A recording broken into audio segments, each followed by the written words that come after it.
Radhe Radhe. Episode next episode that is 26।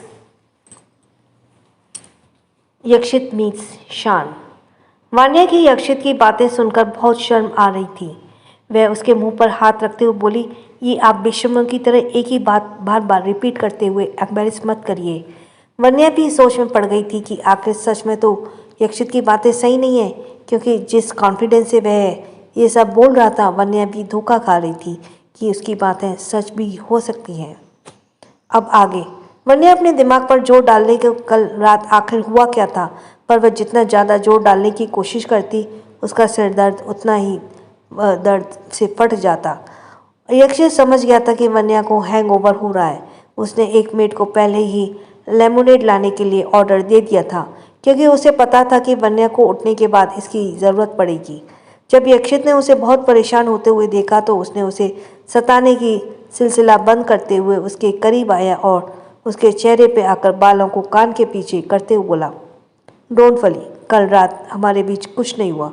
तुम्हारे ऊपर तो मुझे बिल्कुल भरोसा नहीं था, इसलिए मैंने तुम्हें पहले ही रोक लिया। अगर नहीं रोकता तो पता नहीं क्या कर बैठती तुम। ये कहकर वह वन्या को टीज करने लगा, पर उसकी बातें सही थी। वन्या तो शर्म के मारे लाल हो गई। उसने झट से यक्षित के सीने में अपना मुंह छिपा लिया। यक्षित को तो पहले से ही पता था सुबह वन्या का यही हाल होने वाला है।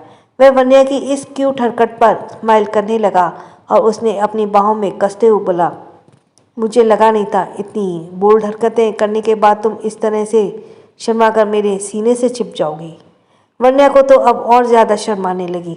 यक्षित ने थोड़ी देर बाद आहिस्ता से वन्या को कमर से पकड़कर खुद से अलग किया और उसके होठों की तरफ झुकने लगा। वन्या उसकी आंखें में खोकर देखकर बोली, आप ये क्या कर रही हैं? यक्षित उसके होठों के नज़दीक आकर बड़े ही सिडकते वे में बोला, कल रात की बातें तुम इतनी जल्दी भूल गई? बट यू डोंट वरी, तुम्हारा हैंडसम है ना, तुम्हें सब याद दिलाने के लिए। यक्षित ने इतने बोलते ही वन्या का गला सूखने लगा। यक्षित उसके गालों पर अपनी उंगली चलाते हुए बोला, क्या हुआ बेबी, तुम ठीक हो ना? वन्या डरी सहमी सी हाँ में सिर हिलाती लगी। यक्षित अपनी बातें जारी रखते हुए बोला, कल रात तुम्ही मेरे लिप्स को टेस्ट करने के लिए पागल हो रही थी। वन्या के होठों ने अपने अंगूठे से सहलाने वन्या के होठों को अपने अंगूठे से सहलाते हुए, तुमने कहा था ना कि तुम्हें मेरे लिप्स का टेस्ट बहुत पसंद आया और तुम उसे अभी भी टेस्ट करना चाहती हो, पर तुम नशे की हालत में थी, इसलिए मैंने तुम्हें रोक दिया। पर अब जब तुम पूरे होश में हो तो मैं तुम्हारी वे विश पूरी करना चाहता हूँ। वन्या अपनी बड़ी बड़ी आंखों से यक्षित को ही देख रही थी। उसे समझ नहीं आ रहा था वह कैसे हरकतें करे। यक्षित उसके होठों की तरफ झुकते हुए बोला, चलो आज मैं तुम्हें दिखाता हूँ कि किस कैसे की जाती है। वन्या तो यक्षित की तरफ देखते ही रह गई। उसे समझ नहीं आ रहा था कि वह अभी कैसे रिएक्ट करे, क्योंकि उसे थोड़ा थोड़ा पता तो चला था कि उसने यक्षित से ये सब कहा था। वन्या रिएक्ट कर पाती उससे पहले ही यक्षित ने अपने होठ से वन्या के होठों को दबोच लिया और उसे किस करने लगा। वन्या तो कुछ कर भी नहीं पाई और उसने पहले ही यक्षित उस पर टूट पड़ा। उसके लोअर लिप्स को अपने होठों के बीच दबाकर वह उसे किस करने लगा। वन्या ने छूटने की कोशिश की, पर यक्षित ने पहले ही इसका इंतजाम कर लिया था। उसने उसकी कमर को कसकर पकड़ लिया, जिससे वह चाहकर भी छूट नहीं पा रही थी। थोड़ी देर बाद उसने छूटने की कोशिश नहीं की और अपने आप को यक्षित की पकड़ से बिल्कुल ढीला छोड़ दिया। वह आंखें बंद किए हुए ही उसके होठों को अपने होठों पर फील करने लगी। जब यक्षित ने यह फील किया कि उसकी किस और डीप होने लगी है, पर इस किस का सिलसिला ज़्यादा देर तक जारी नहीं रखा। वेद अपने छोटे छोटे कदमों से यक्षित के कमरे में आ गया। उसने ना चाहते हुए भी यक्षित और वन्या को रिलीज करना पड़ा। वह थोड़ी देर तक उसे और किस करना चाहता था। अब जाकर वन्या को राहत मिली। वेद अपने छोटे छोटे हाथों का सहारा लेते हुए बेड पर डैडी डैडी कहते हुए चढ़ गया। वन्या उसके सिर पर प्यार से हाथ फेरते हुए मन ही बोली, थैंक्स बेटा, आज आपने अपनी मम्मा को डैडी से बचा लिया। यक्षित ने भाप लिया था कि वन्या क्या सोच रही है। वह वेद को अपनी बाहों में लेते हुए वन्या की तरफ झुक गया और उसके कानों के पास अपने होठों को लाकर बोला, इस बार तो तुम बच गई, पर नेक्स्ट टाइम तुम्हें बचाने के लिए कोई नहीं होगा। वन्या बड़ी बड़ी आंखों से यक्षित को देखने लगी। यक्षित उसके गालों को सहलाते हुए बोला, ऐसे मत देखो बेबी, वरना मैं खुद को कंट्रोल नहीं कर पाऊंगा। वन्या झट से इधर उधर देखने लगी। यक्षित को वन्या की सिचुएशन देखकर बहुत मज़ा आ रहा था। वह वेद को अपने सीने से अलग करते हुए उसके मासूम से चेहरे को देखने लगा। वेद अपने डैडी को देखते हुए बोला, गुड मॉर्निंग डैडी। यक्षित अपने बेटे के गालों को किस करते हुए बोला, गुड मॉर्निंग मेरे बेटा। वेद अपनी मामा के बाहों में हाथ डालते हुए बोला, गुड मॉर्निंग मम्मा। वन्या उसके गुलाबी होठों पर किस करते हुए बोली, गुड मॉर्निंग मेरा बच्चा। यक्षित शरारत भरी निगाहों से वन्या को देख रहा था। वन्या ने यह नोटिस कर लिया, इसलिए वह यक्षित से नज़र चुराने लगी और उसे इस बात का भी अंदाज़ा हो गया कि यक्षित के दिमाग में कुछ तो खुरापात चल रही है। वह वेद को अपनी गोद में लेते हुए बोली, बेबी आपको नहीं लगता मम्मा को बिल्कुल आपकी तरह ही प्यारी सी किसी देकर अपने डैडी को गुड मॉर्निंग विश करना चाहिए। छोटा वेद भला अपने डैडी के खतरनाक इरादों को कैसे समझ पाता, पर उसे अब अपनी मम्मा को अपना डैडी को किसी देते हुए देखना था। इसलिए वह वन्या की तरफ देखते हुए प्यार से बोला, अच्छा मम्मा प्लीज़ आप डैडी को पहले ही कुछ देख कर गुड मॉर्निंग बोलो ना। वन्या को तो पहले ही समझ आ गया था कि यक्षित के मन में कुछ तो चल रहा है। यक्षित ने भी वन्या के इरादों को सही साबित कर दिया। वन्या घूरकर यक्षित की तरफ देखने लगी और मन ही मन बोली, मुझे अभी अभी दबोचने के बाद भी इनका मन नहीं भरा। अपनी मम्मा को यूँ सोचते गुम देखकर वेद अपने छोटे छोटे हाथों से वन्या के हाथों को हिलाते हुए बोला, मम्मा आप डैडी को किटी दो ना। वन्या भी अपने बेटे को अपने भाव में भरते हुए बोली, बेबी ऐसी प्यारी प्यारी किसी आप जैसे क्यूट बेबी को दी जाती है, डैडी को नहीं, ओके। वेद अपने डैडी के काम को आसान करते हुए मासूमियत से बोला, मम्मा डैडी भी तो क्यूट है ना, बिल्कुल मेली तलें। वन्या अब अपने बेटे की मासूम से जवाब पर क्या वही बोले। यक्षित तो मन ही मन बहुत खुश हो रहा था। आज उसे अपने बेटे पर प्राउड क्यों फील हो रहा था। वन्या यक्षित के चेहरे की तरफ झुकते हुए उसे सॉफ्ट किस करके गुड मॉर्निंग बोलकर पीछे हट रही होती है। तभी यक्षित एक बार फिर से उसके होठों को अपने होठों में बीच दबोच लेता है। जब से उसने उसे पहली बार किस किया था, उसे एक बार और किस करने का चाहत हो गई।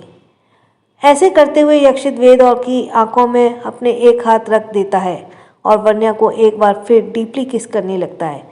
वन्या देख पा रही थी कि यक्षित ने किस तरह वेद की आंखों को अपने हाथों से कवर कर लिया था। ये देखकर वह मन ही मन मुस्कुराने लगी और इसलिए उसकी इस क्यूट हरकत पर वह यक्षित को किस बैक भी करती है। जब वह जी भरकर अपनी इच्छा पूरी कर लेता है तो वन्या को रिलीज़ कर देता है। उसे तो अब भी वन्या को छोड़ने का मन ही नहीं कर रहा था, पर अभी उसका प्यारा बेबी भी वहीं पर था और ज़्यादा देर तक वह उसकी आंखों पर अपने हाथ नहीं रख सकता था। इसलिए उसने वन्या को छोड़ दिया, पर उससे पहले ही उसने वन्या को एक लव बाइट भी दी उसके होठों पर, ताकि वह इस किस को भुला ना पाए। यक्षित ने अचानक बाइट करने से वन्या चीख पड़ी। तब तक यक्षित ने वेद की आंखों में से अपने हाथ हटा लिए। उसकी चीख सुनकर वेद वन्या की तरफ अपनी मासूम आंखों से देखते हुए बोला, क्या हुआ मम्मा, आप ठीक हो। वन्या यक्षित को तरफ घूरते बोली, हाँ बेटा मैं ठीक हूँ। वेद मासूमियत से बोला, मम्मा आप जो चे क्यों तिल्लाई आपको किसी किले ने बाइट किया।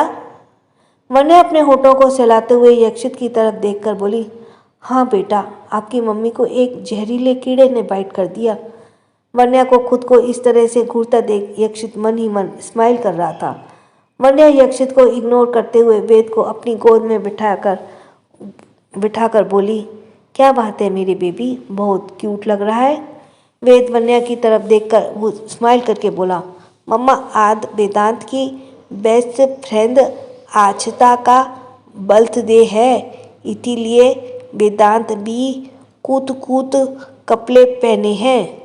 वन्या अपने उसके गालों को सहलाते हुए बोली, अरे वाह आज मेरे बेबी की बेस्ट फ्रेंड का बर्थडे है, तो बच्चा अपने उसके लिए गिफ्ट लिया है। यक्षित दोनों माँ बेटे की प्यारी प्यारी बातों को स्माइल करते हुए सुन रहा था। वेद अपने हाथों में से बताते हुए बोला, मम्मा, वेदांश ने अपनी बेटी के लिए इतना थाला चॉकलेट खरीदा है। वरना उसकी मासूमियत पर स्माइल करने बिना नहीं रह पाई। उसने उसके गालों पर किस कर लिया। वेद बेड से नीचे उतरते ही कोशिश करने लगा तो यक्षित ने उसे अपनी बाहों में भरते हुए कहा, बेबी आप कहाँ जा रहे हो? डैडी, मैं किंडल गार्डन डाला हूँ, वहाँ अक्षता मेला बेत कर रही होगी। यक्षित अपने बेटे की मासूमियत से भरी बातें सुनकर स्माइल करके खुद को रोक नहीं पाया और उसे बेड से नीचे उतार दिया। वेद फुदकते हुए कमरे से बाहर निकल गया। उसके जाते ही यक्षित एक बार फिर अपनी शरारत भरी निगाहों से वन्या को देखने लगा। वन्या जो अभी भी यक्षित के बाइट किए होठों को सहला रही थी, उसकी नज़र यक्षित पर पड़ गई और प्यासी नजरों से अभी भी उसे देख कर रहा था। जैसे ही वह उसकी नज़रें बढ़ाने लगी, वन्या उसे रोकते हुए बोली, अभी अभी इतने जोर से बाइट करने के बाद आपका पेट नहीं भरा जो अभी भी भूखी नज़रों से मुझे देख रहे हो? उसकी इस क्यूटनेस पर यक्षित को बहुत प्यार आ रहा था।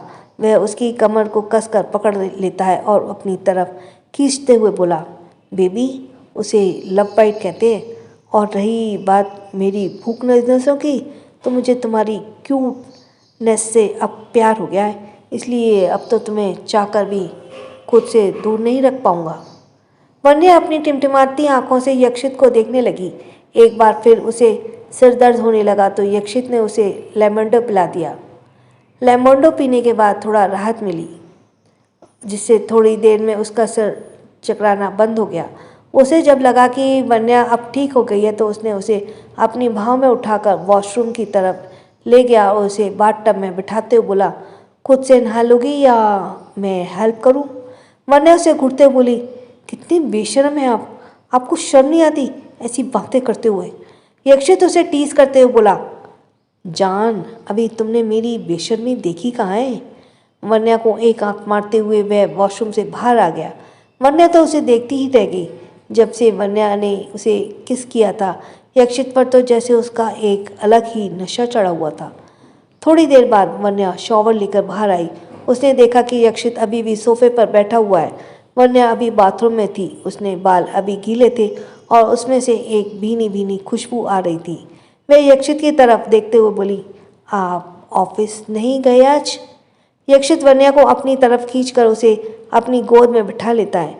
वन्या उठने की कोशिश करती है तो वह उसकी कमर से कसकर पकड़ लेता है और फ्लर्ट करने के अंदाज में बोला, जिसकी तुम जैसी खूबसूरत बीवी हो तो भला अपनी बीवी को छोड़कर ऑफिस कैसे जाए? यक्षित की बातें सुनकर वन्या का एक बार फिर गला सूखने लगा। उसकी ऐसी बातें सुनकर उसकी धड़कनें बढ़ जा गई और वह अपनी धड़कनों को बेकाबू में करते हुए बोली, मैं देख रही हूँ आपको कल से आप बहुत अजीब अजीब बिहेव कर रहे हैं। यक्षित उसके डर को और बढ़ाते हुए बोला, तुम जानना नहीं चाहोगे कि इस चेंज बिहेवियर का राज? वन्या उसकी नज़रों को भांपते हुए अभी यक्षित के पीछे छुड़ाना ही सही समझती है। वह यक्षित से उठते हुए बोली, मुझे नहीं जानना। यक्षित भी उसे ज़्यादा परेशान नहीं करता और उसकी तरफ देखते हुए बोला, रेडी हो जाओ, हम आज शॉपिंग पर जा रहे हैं। वन्या उसकी नज़र तरफ देखते हुए बोली, पर क्यों? और वैसे भी मेरे पास अभी सारी चीज़ें हैं, मुझे किसी भी चीज़ की ज़रूरत नहीं है, तो मुझे शॉपिंग करने की क्या ज़रूरत नहीं है, मुझे नहीं जाना शॉपिंग पर। यक्षित उसकी तरफ देखते हुए बोला, यार तुम पहली लड़की हो जिसे अपना पति सामने से शॉपिंग के लिए बोल रहा है और तुम हो कि उसे मना कर रही हो। वन्या उसकी तरफ देखते हुए बोली, क्योंकि अभी आपकी वाइफ के पास सब कुछ है, तो फालतू में अपने पति के पैसे बर्बाद करने की कोई शौक़ नहीं है। ये बोलते हुए उसने अपने पिछले दिनों के इंसिडेंट याद आ गया जब वह अग्रवाल हाउस में रहती थी। उसे सोचते में डूबकर यक्षित पूछने लगा, क्या सोच रही हो? वन्या सामने की तरफ देखते हुए बोली, यही कि पैसों की कीमत क्या होती है। मैं ये अच्छी तरह समझती हूँ।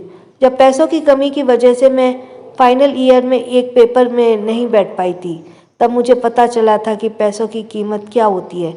मेरे पैसे खत्म हो गए थे और डैड को तो कभी मेरी ज़रूरत का ध्यान आया ही नहीं। वह कहते हुए वन्या की आंखें नम हो गई।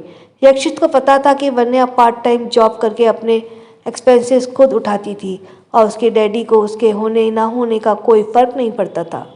यक्षित उसके पास गया और उसको सीने से लगा लिया। थोड़ी देर बाद वह उसके अलग हुआ और अपने गालों को अपने हाथों में भरते हुए बोला, वन्या, तुम अब यक्षित राय सिंघानिया की वाइफ हो। अब तुम्हें पैसों के बारे में सोचने की बिल्कुल भी ज़रूरत नहीं है।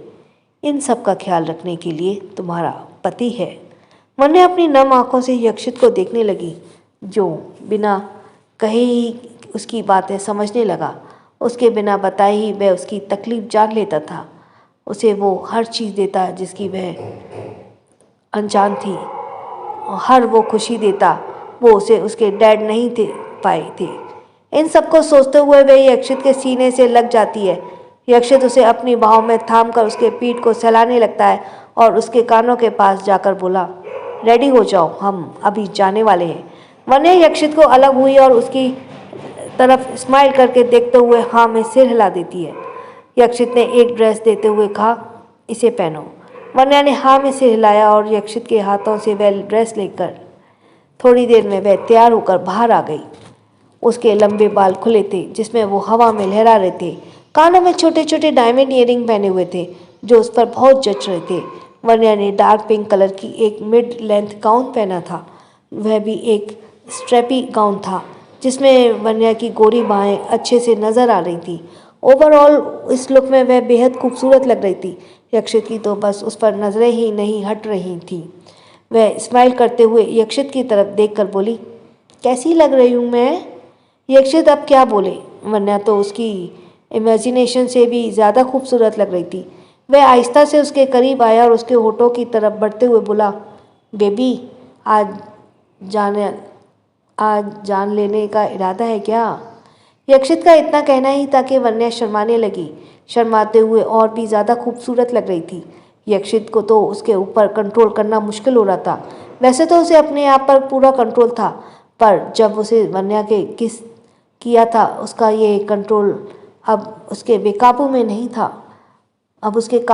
था। यक्षित को अपने होठों की तरफ बढ़ता देखकर वन्या को लगा कि यक्षित एक बार फिर उसके मुलायम होठों को बेरहमी से काट देगा।